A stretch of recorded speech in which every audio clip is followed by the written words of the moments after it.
49 साल पहले एक फिल्म बनती है। 15 अगस्त 1975 को ये फिल्म रिलीज होती है। आज 49 सालों के बाद भी इस फिल्म का डिस्कशन लोग बड़े ही दिलचस्पी से सुनते हैं। बात है फिल्म शोले की। शोले की कुछ ऐसी हकीकतें आज हम आप सभी के साथ रिवील करने वाले हैं। आपको जरूर से खुशी होगी। इस फिल्म की कुछ ऐसी हकीकतें जो शायद आपको बहुत ही कम पता होगी। दिल से दिल तक जेडी चैनल पर मैं जितेश दवे आप सभी दोस्तों का प्यारा सा स्वागत करते हैं आज की हमारी इस वीडियो पर।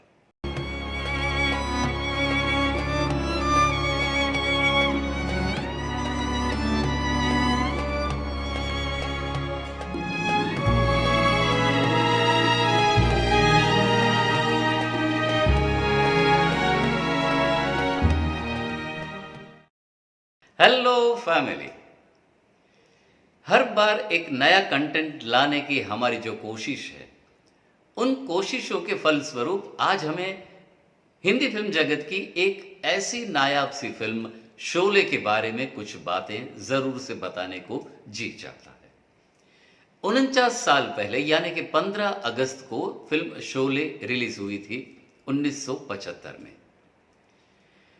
तो 49 सालों के दरमियान बहुत सारे रीमेक बने फिल्म शोले के। उनकी बहुत लंबी फहरिस्त है। अगर हम बताना शुरू करेंगे तो शायद 8 या 9 मिनट का वीडियो तो उन सभी फिल्मों को और रीमेक का जिक्र करने में ही चला जाएगा। यहाँ तक कि पाकिस्तान की फिल्म इंडस्ट्रीज ने हिंदी फिल्म शोले से मुतासिर होकर के बहुत सारे उर्दू में रीमेक भी बनाए थे। यहाँ तक कि उमर शरीफ जो मशहूर स्टेज अदा कर रहे ड्रामा के, उनके ड्रामाज में उमर शरीफ ने गब्बर सिंह का रोल तक अदा कर दिया था उनकी सीरियल बकरा किश्तों के एक एपिसोड में। कितने आदमी थे वो? मैंने कहा कितने आदमी थे वो? सरदार 2। ओहो, सरदार का कुत्ता भी सरदार के साथ है। उसके बाद पाकिस्तान में बहुत सारी टीवी सीरियल्स जो शोले की रीमेक में बनी, उन पर कॉमेडी सीक्वल बनाने में भी शोले फिल्म पाकिस्तान की फिल्म इंडस्ट्रीज को बहुत सपोर्ट करती रही। पाकिस्तान से हट करके जब हम भारत की बात करते हैं तो आप सभी को शायद ही पता होगा कि भारत में शोले से पहले एक ऐसी फिल्म बनी थी जिसका ओरिजिनल आइडिया उस फिल्म से मुतासिर होकर के फिल्म शोले में लिया गया था। ओपी रालहन जी द्वारा एक फिल्म निर्मित की गई थी, फूल और अंगारे। धर्मेंद्र जी और मीना कुमारी जी द्वारा अभिनीत इस फिल्म का सेंट्रल आइडिया ही था विधवा पुनर्विवाह के प्लॉट पर। सलीम जावेद जी ने जब इस प्लॉट पर गौर किया तो फिल्म शोले के लिए इस कहानी को बड़ा ही ऐसा अभिगम मिला जो फिल्म शोले का सेंट्रल आइडिया भी बना, जिसमें राधा यानी कि जया बच्चन जी का पुनर्विवाह करने का जो प्रपोजल था उसे फिल्म में दिखाया गया। ओरिजिनल फिल्म शोले 2.5 से 3 साल तक जिसका शूटिंग चला, वो रिलीज हुई थी। कुल 204 मिनट का शूटिंग किया गया था, जिनमें से 198 मिनट का फिल्म शोले रिलीज किया गया था सिल्वर स्क्रीन पर। जब ये फिल्म रिलीज हुई तब पहले 2 दिन फिल्म शोले क्यों नहीं चली थी, इसके बारे में भी हम आप सबको बता दें कि अमिताभ बच्चन जी ने जब फिल्म शोले को 40 साल मुकम्मल हुए तो उन्होंने एक स्पेशल प्रेस कॉन्फ्रेंस आयोजन की थी और उस प्रेस कॉन्फ्रेंस में अमिताभ बच्चन जी ने हर एक सवाल का जवाब दिया था। शोले कैसे बनी, कुछ कैसे इंसिडेंट्स इस फिल्म बनाते वक्त जो हुए थे।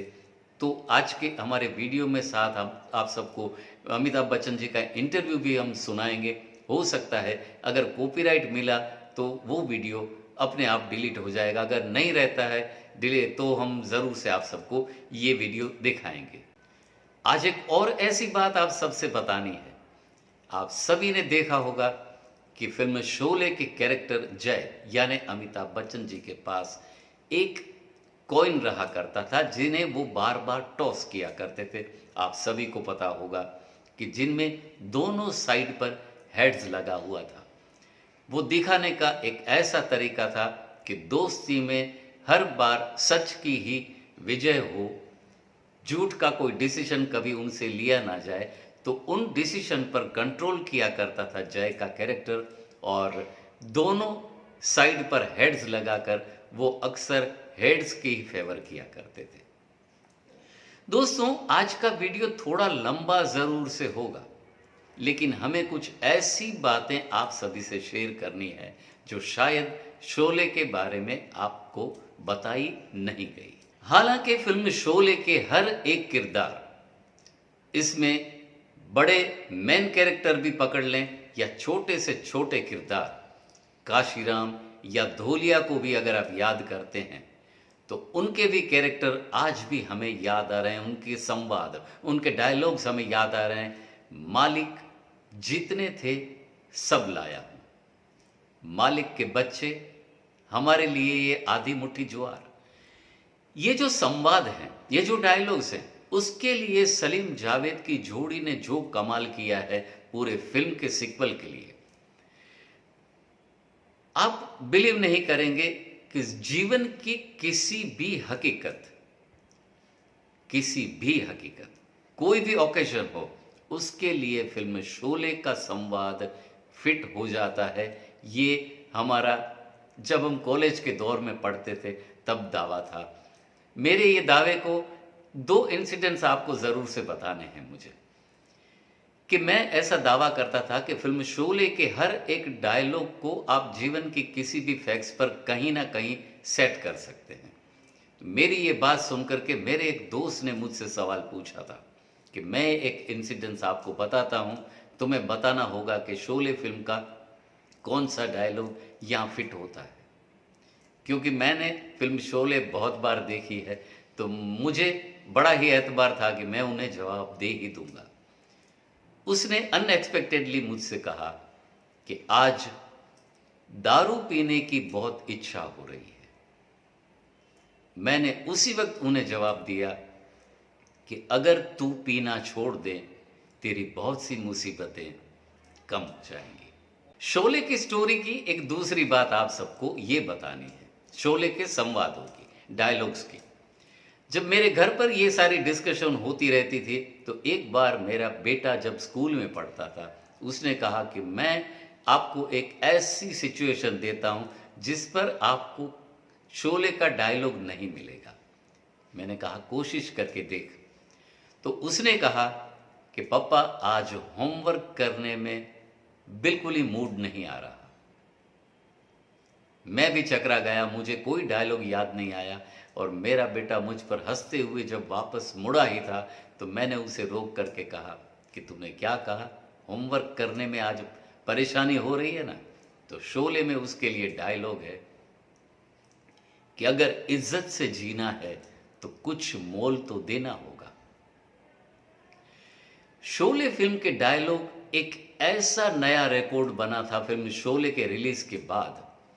हिंदी फिल्म जगत की एक ऐसी वाहिद फिल्म रही फिल्म शोले, जिनके डायलॉग्स के भी रिकॉर्ड्स और सीडीज रिलीज हुए थे।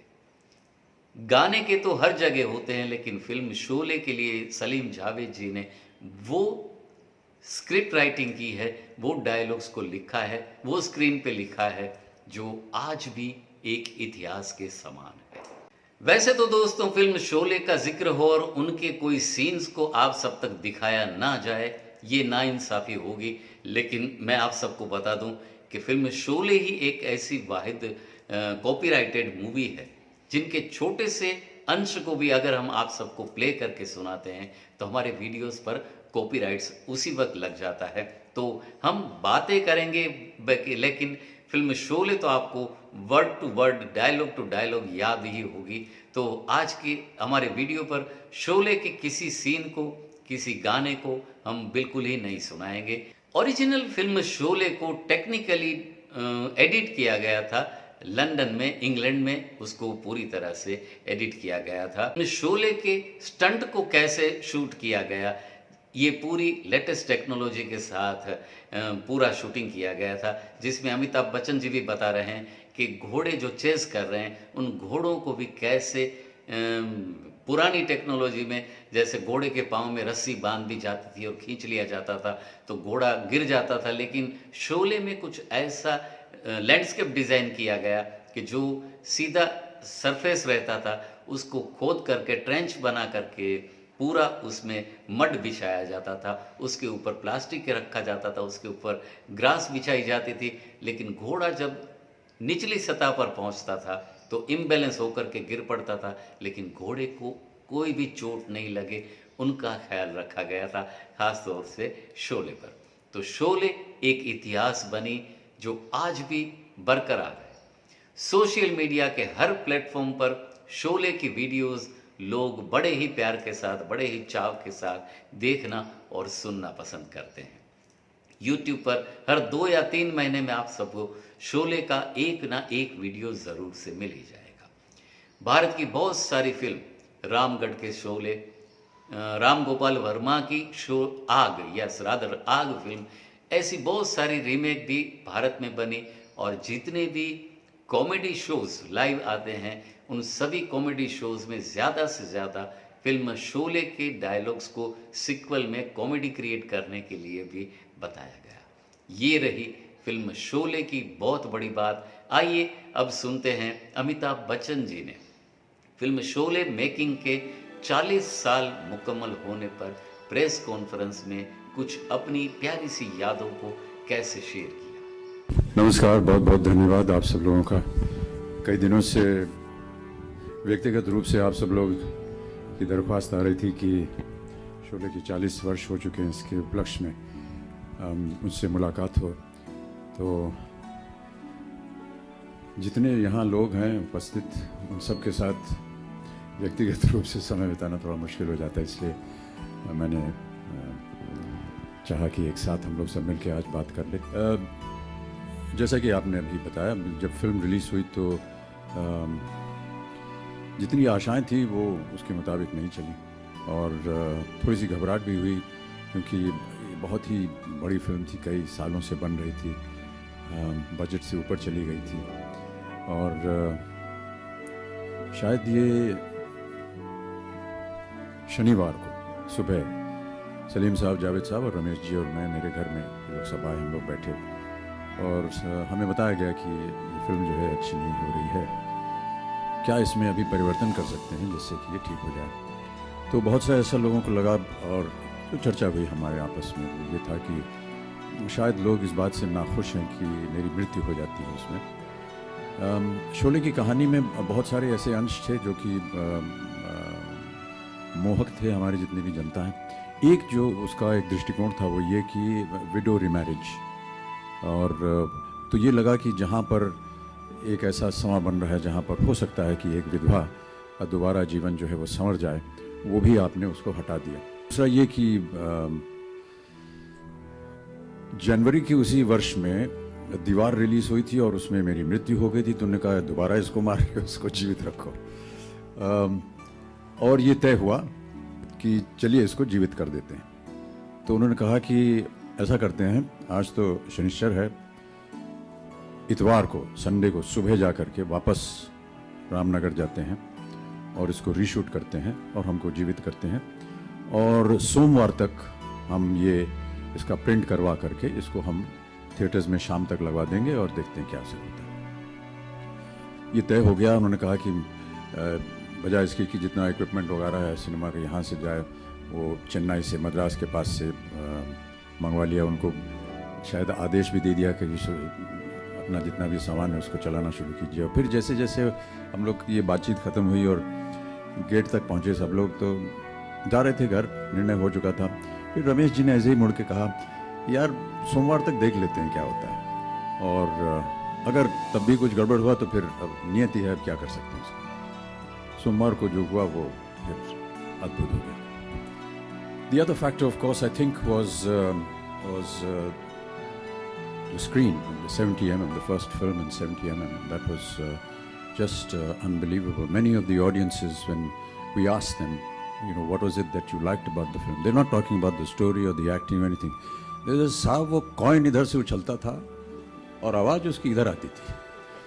So, you know, these were some of the attractive things about the stereophonic sound, 70 mm, and people were actually, who used to sit in the front row here, were actually watching the film like this. It was a unique experience. जब हमने कहानी सुनी तो सबसे पहले मैंने ही सलीम जावेद से ये भी यही कहा था कि ये गब्बर की भूमिका मैं करना चाहता हूँ. और जितने लोगों ने इसको सुना वो सब यही चाहते थे कि वो भूमिका निभाएं, क्योंकि वो बहुत ही उत्तेजित थी, बहुत अच्छी भूमिका थी, बहुत अच्छा किरदार भी था. लेकिन अंत में रमेश जी ने कहा नहीं, ये आप ये करेंगे, धर्म जी ये करेंगे, हेमा जी ये करेंगी और गब्बर नहीं करेंगे आप. अमजद खान साहब आए सेट पे और ये इनकी जो रिकमेंडेशन थी ये सलीम साहब ने की थी और जावेद साहब ने की थी, क्योंकि उन्होंने उनको स्टेज पे काम करते देखा था, उनका काम देखा था, परिचित थे वो उनके. एक बार हमारी गाड़ी शहर से गुजर रही थी, वो ख़राब हो गई और बंद पड़ गई और लोगों ने धर्म जी को पहचान लिया और इतनी सारी भीड़ हो गई कि मुसीबत हो गई. आप जानते हैं कैसा होता है. तो धर्म जी ने कहा यहाँ से भागना पड़ेगा. मैंने कहा चलिए. दरवाज़ा खोला, बाहर भागे और जो पहला 3 व्हीलर गुजर रहा था उसमें घुस गए. बेंगलोर से लेकर के हम रामगढ़ तक को 3 व्हीलर में गए, यानी 1.5 घंटे का रास्ता उसमें लगा हमको. खेद है अमजद भाई के चले जाने का, हरी भाई के चले जाने का.